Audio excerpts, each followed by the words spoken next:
Bonjour à tous, l'Asie c'est loin, l'accès aux informations concernant les bourses reste réduite, reste à faire appel aux experts de la zone. C'est le cas d'André Marigny avec qui on parle aujourd'hui de Ceres Asie, un fonds d'action asiatique hors Japon qui investit aujourd'hui sur 11 pays. Son indice de référence c'est le MSCI Asie ex-Japan et aujourd'hui cap sur Taïwan. Alors pourquoi Taïwan? Eh bien parce que c'est plus de 18% du fonds Ceres Asie aujourd'hui, donc c'est pas rien, et que selon notre expert qui va tout nous dire sur son choix, il est l'atelier électronique du monde entier.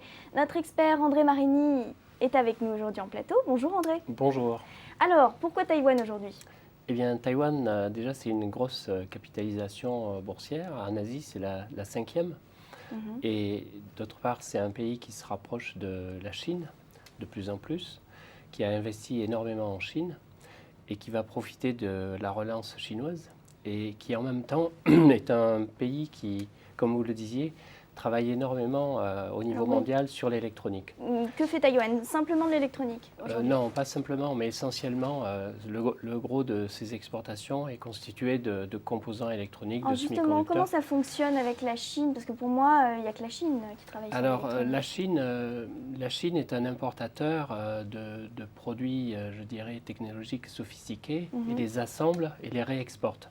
Donc, mais les produits, je dirais, le cœur des produits technologiques et réalisé à Taïwan. La Chine est réalisé à Taïwan, en Corée, au Japon essentiellement. Pour moi, vous me parlez exportation, on parle d'atelier mondial. Aujourd'hui, on est en pleine récession quand même, donc ça me paraît difficile.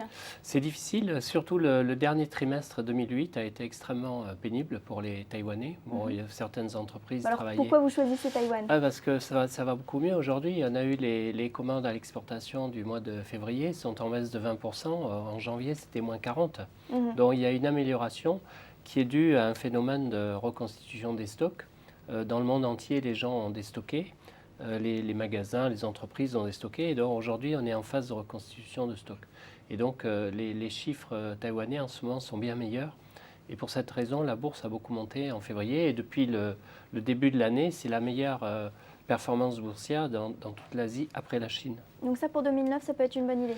2009, c'est Taïwan, ça va aller beaucoup mieux, parce que les cours sont très bas, les évaluations sont basses également. Et les perspectives de relance chinoise et coréenne dans toute la région, on a adopté des plans pour 700 milliards de relance et ça commence à porter ses fruits. Et alors la croissance interne, ça ne vous intéresse pas? Si, c'est intéressant, mais il y a moins de choix. Les belles valeurs sont les valeurs internationales, comme TSMC par exemple. Mais dans le domestique, on a des valeurs financières ou des valeurs d'immobilier ou de distribution qui profitent de l'ouverture avec la Chine. Alors expliquez-nous ça justement. Alors depuis 2008, il y a eu un nouveau président et une nouvelle assemblée législative qui est favorable à l'ouverture des relations avec la Chine, à l'amélioration des relations. Et donc ça commence à se voir puisqu'on a déjà aujourd'hui des touristes chinois qui viennent régulièrement à Taïwan.